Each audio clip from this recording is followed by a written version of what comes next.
The projector screen flickered to black, but the image was already burned into the eyes of 300 investors, my brother pouring industrial bleach into our vintage reserve. The silence in the room was suffocating thick with disbelief. My father stood at the podium, his hand trembling around his glass of so-called premium red. But his eyes weren't on the state police officers marching through the doors, they were on me, a look of pure hatred. He realized then that I wasn't there to save his legacy. I had come to bury it. I didn't flinch. I just locked my phone, securing the damning evidence, and waited for the sound of handcuffs. 48 hours earlier, my life was nothing like this. There were no flashing lights or police officers, just the quiet hum of my meticulously ordered world.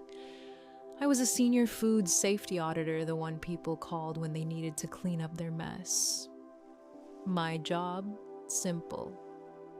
Find the rot before it found anyone else. I'd trained for this my whole life, though I hadn't known it at the time. As a child, I was always the one who saw the cracks, the mold in the bread, the spoiled milk hidden at the back of the fridge, the moments where everything fell apart just under the surface. I used to think I was just surviving my childhood, but those survival instincts, they had shaped me into someone capable of spotting rot a mile away. I didn't just look at things, I looked for what was hidden. That's why people paid me thousands of dollars. It's why I was good at my job. It was all about control, precision, and that's exactly how my life was clean, safe, predictable. I lived by a schedule. I thrived on it. The hotel room I was in, the quiet hum of the air conditioning, the smell of fresh linens, my phone buzzed, pulling me from my thoughts. It was 2 o'clock in the morning. I didn't even need to look at the screen to know who it was. The name Mom was flashing. Susan. I hadn't spoken to her in 6 months. Not since I turned down the invitation to my sister Samantha's engagement party, a decision that had made it crystal clear to my family I wasn't going to play the part they wanted me to. I shouldn't have answered. I knew that. Nothing good ever comes at 2 o'clock in the morning, but the ringing, it wasn't just a sound anymore. It was a pull, a hook dragging me out of bed against my better judgment. I swiped to answer, not saying a word. I just listened. Then came the sobs, real ones, not the manipulative kind she'd perfected over the years. "It's your father," she choked out. "Lauren, it's his heart. He collapsed in the cellar. The ambulance just left."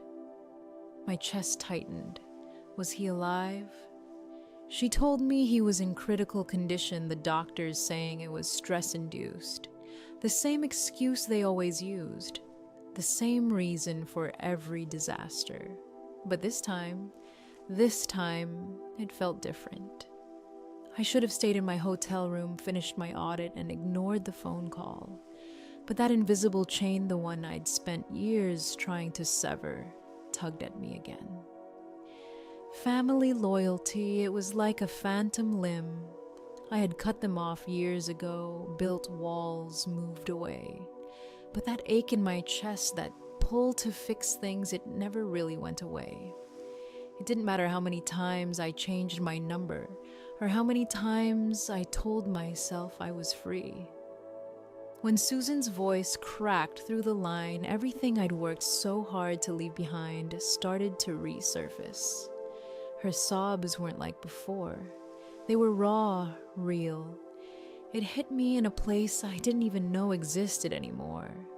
"It's your father," she cried. "Lauren, it's his heart. He collapsed in the cellar." I squeezed the phone, my pulse pounding in my ears. She could be lying, I told myself. She'd done it before. She was a master at manipulating me, twisting every situation to make me feel responsible. She would cry and tell me how much they needed me, how everything was falling apart without me. But this was different. Wasn't it my father? He wasn't just a father to me. He was the one who built this whole family on the backs of his broken promises and ego. He had always made me feel like I was never enough, like no matter what I did, I would never be the daughter he wanted. But what if this time it was real? What if he really was dying, really needed me? The thought gnawed at me. If I didn't go, if I didn't show up, I could be the one to blame. What if his heart really did stop? Could I live with that? Could I live? Knowing that I wasn't there when he needed me the most, I could hear the tremble in Susan's voice as she pleaded with me each word, pulling me deeper into the guilt that had always been my burden. She wasn't asking for help. She was asking for me to fix their mess, to step in as the good daughter they'd always expected me to be. I didn't even need to ask for details. I knew this game. I knew the routine. They would spin the truth twisted until it became something it wasn't. And before I knew it, I'd be back in their web, doing their bidding without even realizing it. But there was something in her voice this time that made me hesitate.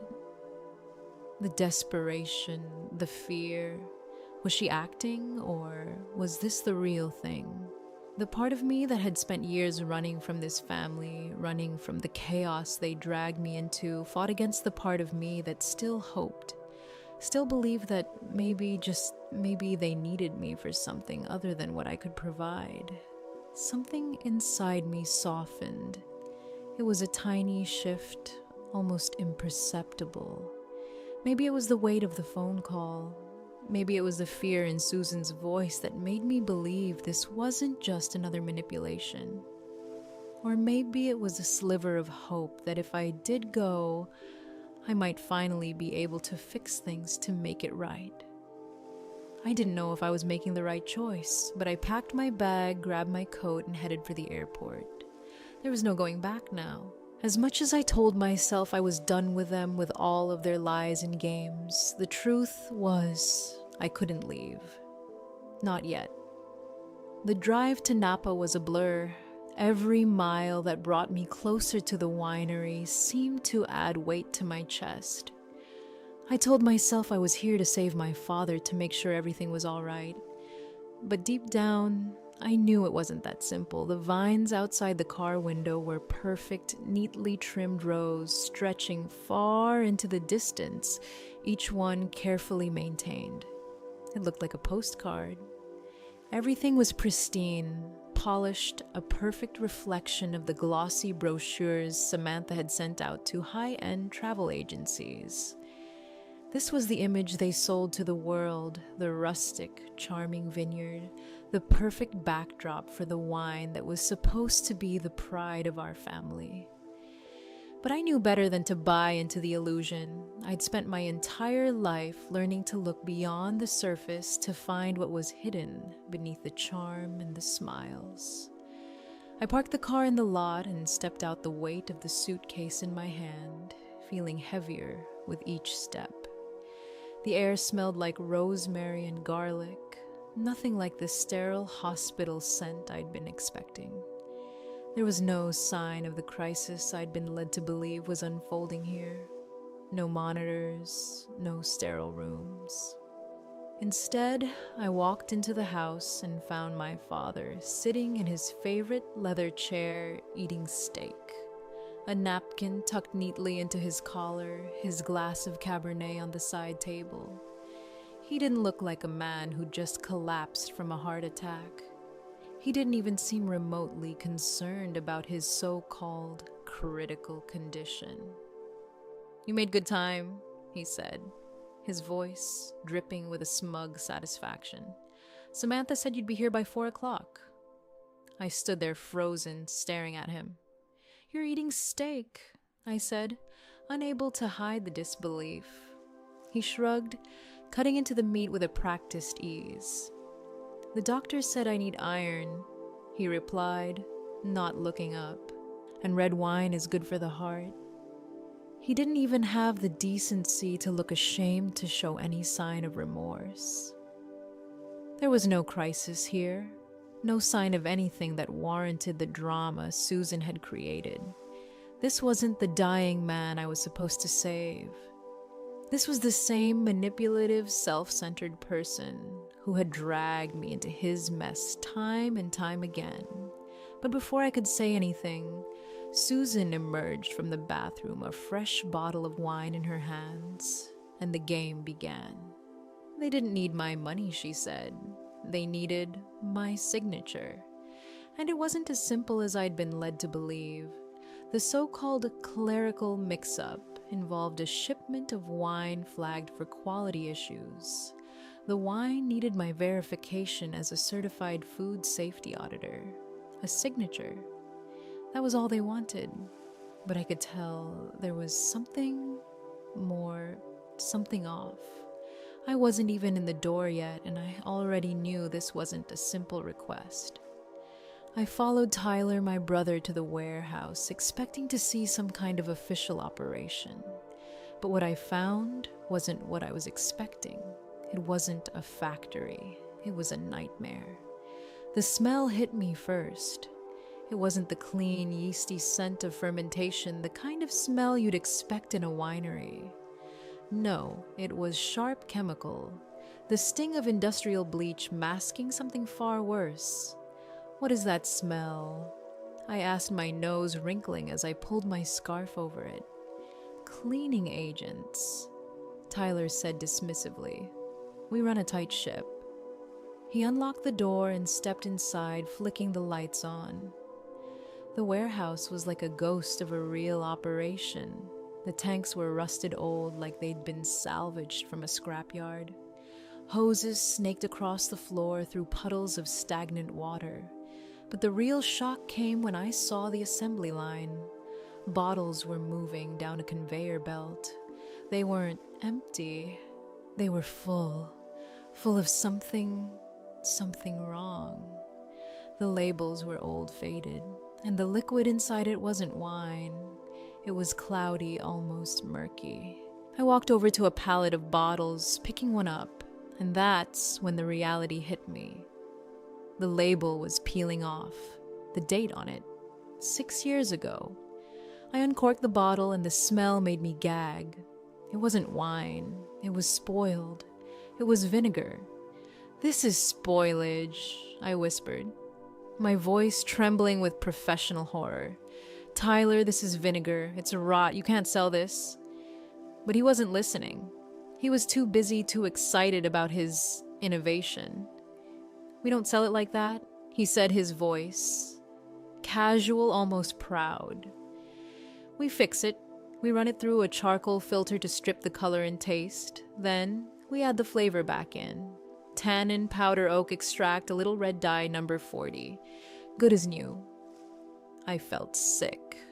That's not wine, I said, my voice barely a whisper. That's poison. But Tyler just laughed like I hadn't even spoken. Do you know how much wine gets thrown away just because it's past its prime? He asked. It's wasteful. We're being eco-friendly. We take a waste product, sanitize it, and give it a second life. Zero waste manufacturing.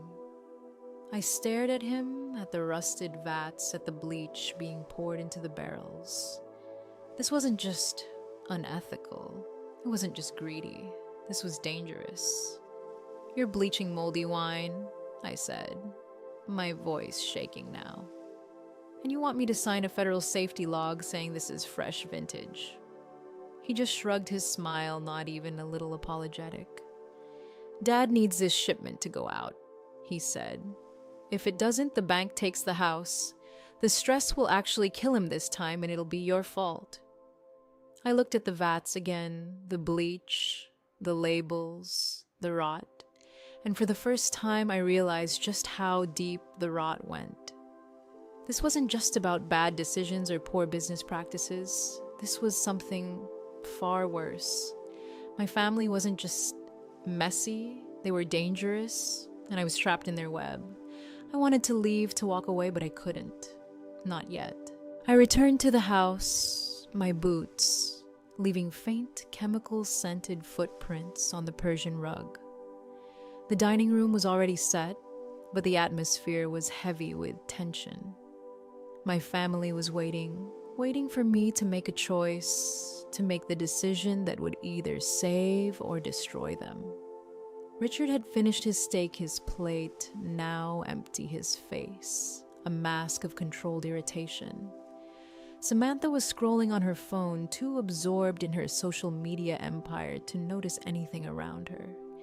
Susan paced the room, her movement sharp, deliberate like a predator circling its prey. "Well," Richard asked, wiping his mouth, the sound of the napkin against his skin cutting through the stillness. "Did Tyler show you the operation?" I nodded, my stomach turning. "I saw it," I said, my voice steady despite the nausea. "I saw you violating about 40 different federal health codes. I saw you turning garbage into poison." Richard's face reddened, and I could see the veins in his neck bulge. "It's Product Lauren," Samantha chimed in, barely looking up from her phone. "And we have pre-orders for 3,000 cases. You can't just throw it away. We're not wasteful like the rest of the industry." It was her way of justifying it, framing it as something sustainable, as though turning moldy wine into something that could be sold to unsuspecting consumers was somehow noble. But it wasn't. It was deception. It was poison. But the worst part, they didn't even seem to care. They weren't ashamed. They weren't guilty. They were just desperate, and the desperation was infectious. "I'm not signing that log," I said, my voice flat, more certain than I'd ever felt.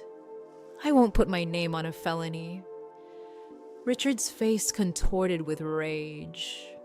His chair scraped loudly against the floor as he stood up, the act as theatrical as it was calculated. "After everything I've done for you, after I built this legacy for you, for me," he spat, "this is how you repay me." I didn't flinch.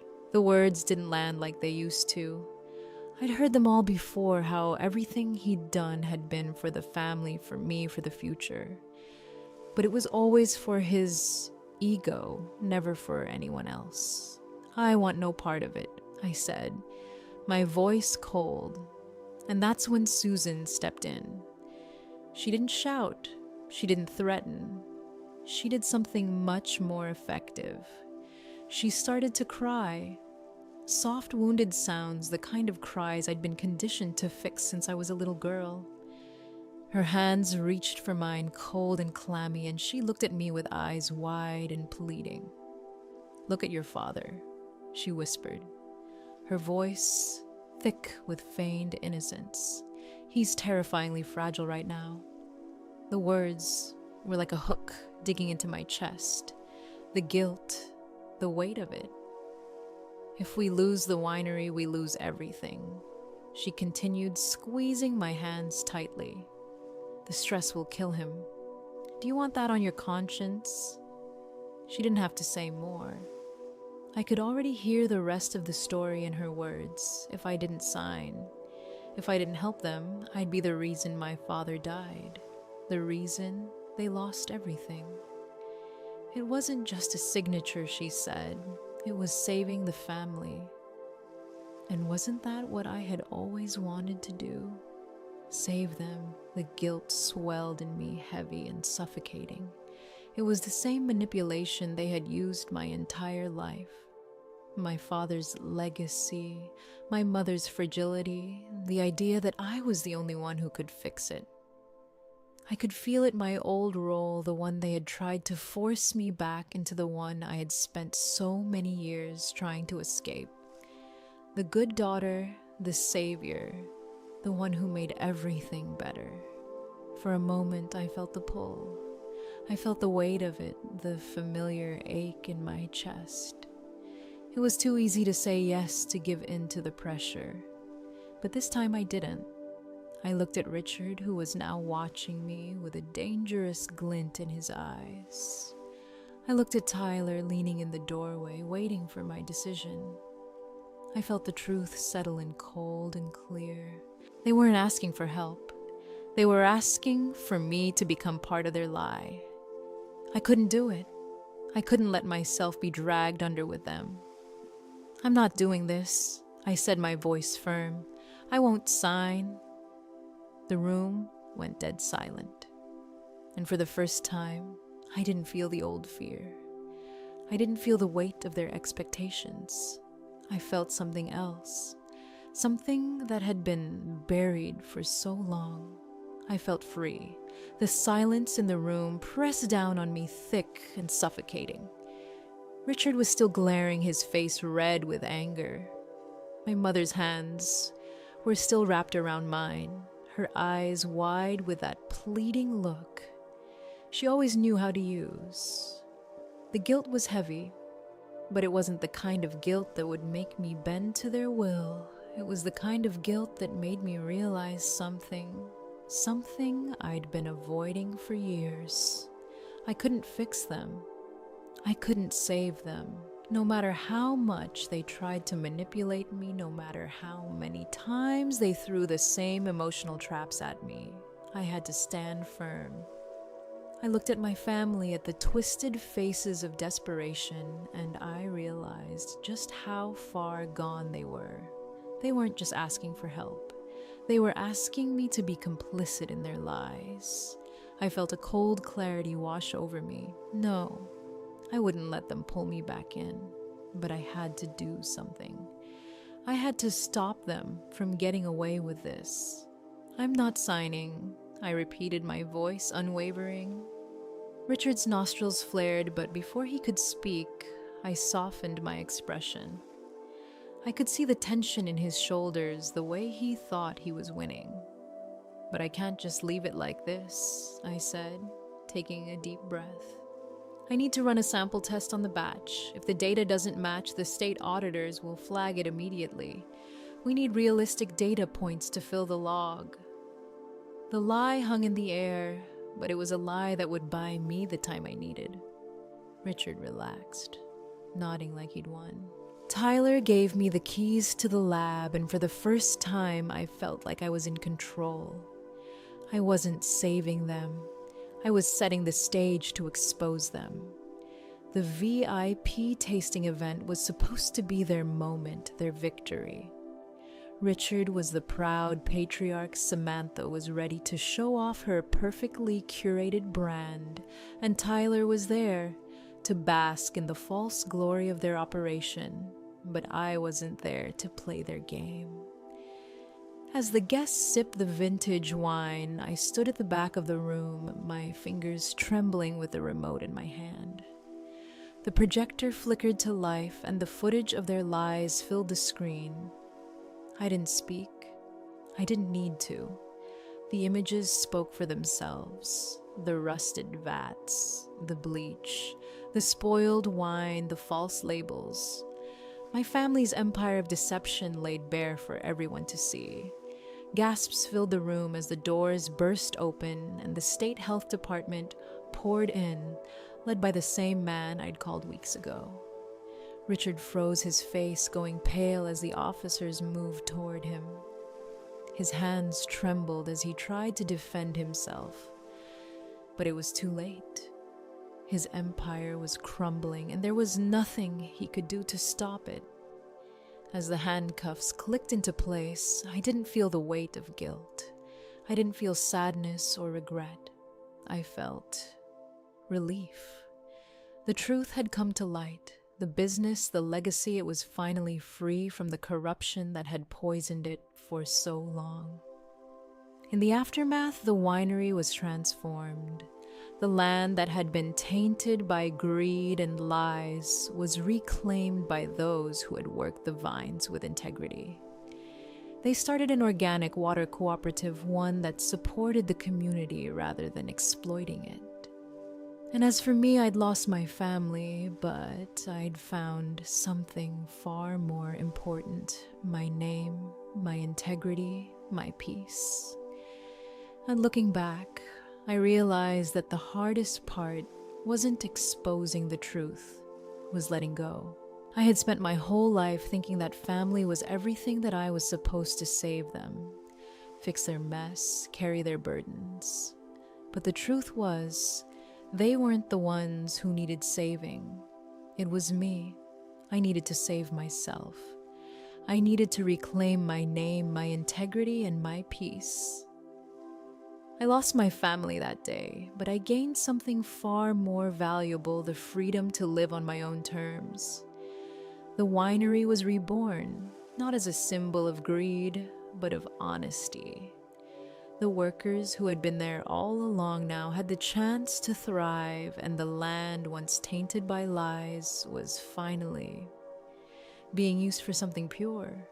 For me, the real victory wasn't in the defeat of my family. It was in the restoration of my own sense of self.